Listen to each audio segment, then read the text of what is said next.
When the rest of the country was standing in bread lines, our kitchen looked almost the same as it always had. The bean soup was on the back burner. Bread was rising under a cloth. There was cornmeal in the crock and a ham bone in the cellar. People talk about depression cooking like it was something invented in a crisis. Life is more than just a desperate scramble to survive. In homes like ours, it was simply how we cooked. We already knew what to do with a cold potato, a bruised apple, and a bone. Stay to the end. Number 1 might change what you think poverty cooking actually was. Number 10, fried cornmeal mush. We did not make this because times were hard. We made it because it was Tuesday. The evening before, someone set a pot of cornmeal to cook. Water, meal, salt, stirred until it thickened, then poured into a pan to cool overnight. By morning it had set firm enough to slice. The slices went into a cast iron skillet with a spoonful of lard, and by the time the barn chores were done, breakfast was waiting. Edges crisp and brown, center still warm and soft, smelling of hot fat and coarse grain.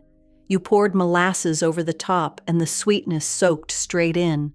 That was the whole breakfast, dense enough to carry you through hours of cold morning work without asking anything more from the kitchen. Today you can order polenta at a restaurant for $12 a plate. It is the same food. We just made it the night before, fried it at 5 in the morning, and never gave it a name worth bragging about. Packaged cereals took over by the 1940s. A box was faster than a pot, and mornings got shorter as fewer families kept farms. In kitchens that still bake and cook in bulk, the evening pot of mush still makes sense. It costs almost nothing. It requires nothing new. Yesterday's food becomes today's. Number 9, bean soup with ham hock. A ham hock that gave you Sunday dinner gave you soup on Wednesday. That was not thrift. That was the plan. Dried navy beans soaked overnight, then set on the stove with the hock and an onion and enough water to cover. No active labor required, just time and low heat. By noon, the beans had broken down into a thick, smoky broth, the ham pulling away from the bone in soft threads. You could stand a wooden spoon in it.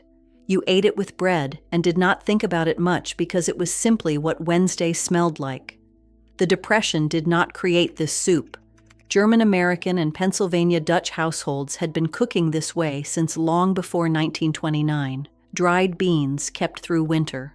Hog butchering was an autumn event, and every piece of the pig was used, including the parts that gave flavor to a pot of beans, and asked nothing more in return. Canned soup replaced the all-day pot. Boneless processed ham replaced the hock. Modern families rarely bring a bone home from the butcher, which means modern families rarely think to make what comes from a bone. The soup technically survived.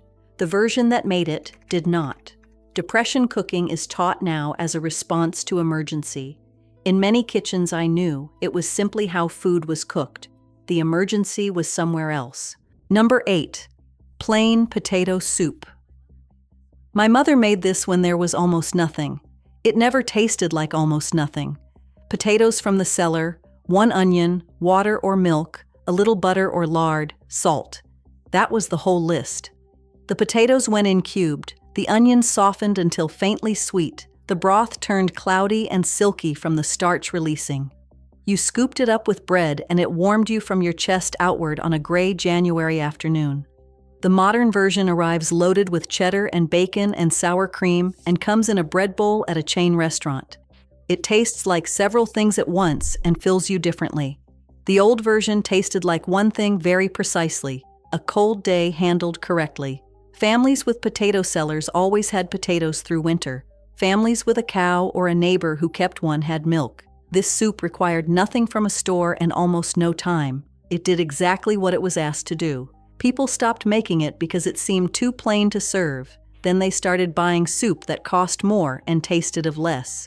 Number 7, no-fat farmhouse bread. This bread was not special. It was Tuesday and Wednesday and most of the week. Flour, water, salt, yeast, no eggs, no butter, no milk. The dough started the night before, rose slowly, was shaped in the early morning, and baked while the house was still cold. The crust cracked as it cooled. The crumb was dense and slightly chewy, best eaten within hours but used for days. It smelled like the kitchen waking up. Before the Depression, Pennsylvania Dutch bakers already made lean bread regularly because eggs and butter were worth more sold than eaten. The Depression did not change the recipe, it made the logic more visible.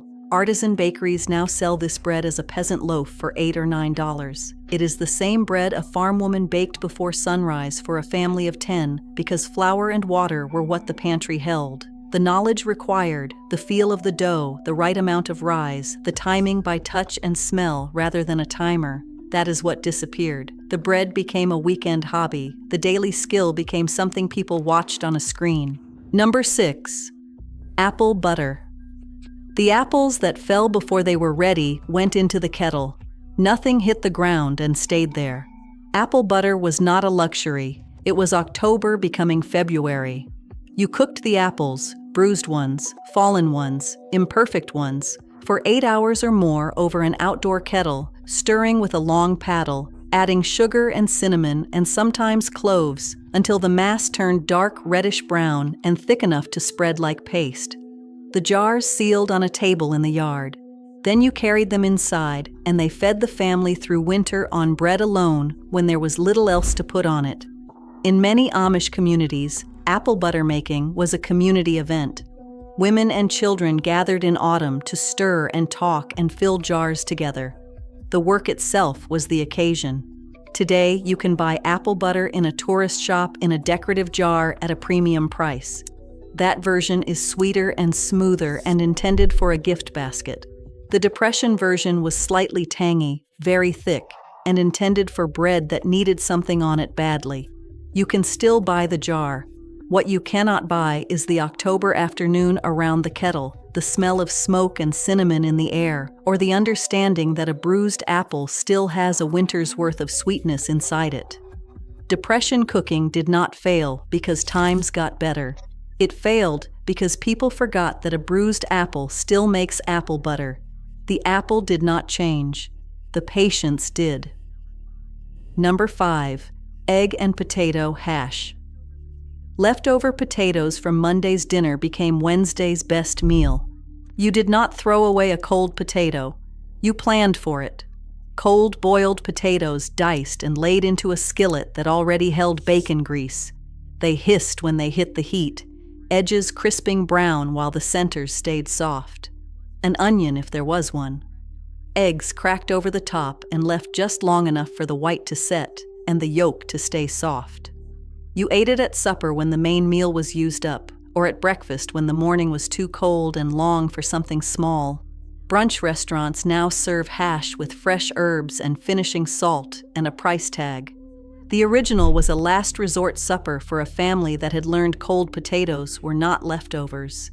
They were the plan for tomorrow. Amish farms produce eggs daily. Potatoes are cooked in quantity, and the rest kept cool. The skillet is always available. The logic that connects Monday's dinner to Wednesday's supper was never a hardship. It was how food moved through the week without waste. Number 4. Bone broth vegetable soup. There was no such thing as a pot we had to start from nothing. There was always a bone in the cellar, always something left in the garden row. A roast bone, a chicken carcass, whatever remained. Covered with cold water and set on the back of the stove to simmer for hours until the broth turned golden and the marrow released, and the kitchen held a deep, savory warmth that was nothing like anything that comes out of a carton. Then whatever vegetables were in the root cellar, cabbage, carrot, turnip, onion, potato, went in and cooked down until tender. This was not a recipe. It was what you did after any meal that included a bone. Every animal stretched as far as it could go. Every pot of soup began before the previous one ended. Bone broth is now sold in upscale grocery stores at prices that would have confused the women who made it. It is called a health trend. It was always a habit, the habit of not throwing away the part of the meal that still had something to give. Convenience taught people to throw away the bone. It also taught them they needed to buy broth. These are the same lesson. Number 3. Depression cake. People ask how you make a cake without eggs. You ask the baking soda to do the work the eggs would have done. It cooperates. Flour, sugar, cocoa, baking soda, salt, a splash of vinegar, vanilla, oil, and water. Mixed directly in the baking pan, no separate bowl, no eggs, no butter, no milk. The vinegar and baking soda lifted the batter, the oil kept it moist.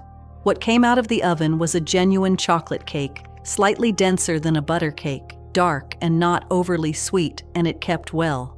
In kitchens where eggs and dairy were being sold rather than eaten during lean months, this cake meant someone could still bring something to a Sunday gathering. Hospitality did not stop because the pantry was low. It found another way. The recipe survived in community cookbooks and in households where someone had an egg or dairy sensitivity long after the Depression ended. Some Amish and Mennonite kitchens still make it today, not from necessity, but because the recipe was written down and kept, and the result is genuinely good. It does not taste like deprivation. It tastes like someone who knew what they were doing. Number 2, fried dough scraps. When you had dough and you had lard, you had breakfast. The dough did not have to be perfect. The pan did the rest. On bread baking days, usually twice a week, there were always scraps left over after the loaves were shaped, small torn pieces that did not fit a pan. They went into the hot lard. The dough puffed immediately, the outside turning golden and slightly crisp, while the inside stayed soft and yeasty. You pulled them out and poured molasses over them while they were still hot. The sweetness soaked in instantly. In Pennsylvania Dutch tradition, fastnachts, fried dough made before Lent, are a genuine and still practiced community food. The everyday fried scrap was a quieter version of the same logic. The dough was already there, the fat was already hot, and frying a scrap instead of discarding it took 30 seconds and fed the children well. Those children waited for bread day, not for the bread, for what was left over. Commercial donuts replaced fried dough when home bread baking faded. Once you stop baking twice a week, there are no scraps. Once there are no scraps, the skillet stays cold on baking days. Once the skillet stays cold, a child grows up not knowing what bread day smelled like from the inside of the kitchen. Every item on this list used something that modern kitchens throw away. The bone, the bruised apple, the cold potato, the dough scrap. The Depression did not teach people to save things. It revealed that throwing things away was a habit that had to be learned. Number 1, Rivel soup. My mother could make this in the time it took the milk to heat. 4 ingredients, no recipe card. She knew the dough by feel, small enough to cook through, not so small they disappeared into the pot. Flour, an egg, a pinch of salt, rubbed between the palms until tiny pellets formed, pea-sized or a little smaller, irregular and rough. Dropped into boiling salted milk or a thin broth. Simmered a few minutes until they swelled and turned tender but held their shape. Served in a bowl with a spoon, sometimes a pat of butter on top, bread beside it if there was bread. Rivel soup is one of the oldest Pennsylvania Dutch and German-American foods in this tradition. It required nothing more than a handful of flour, 1 egg, and whatever milk or broth was on the stove. During the hardest months of the Depression, those 4 things were almost always available, even when everything else was not.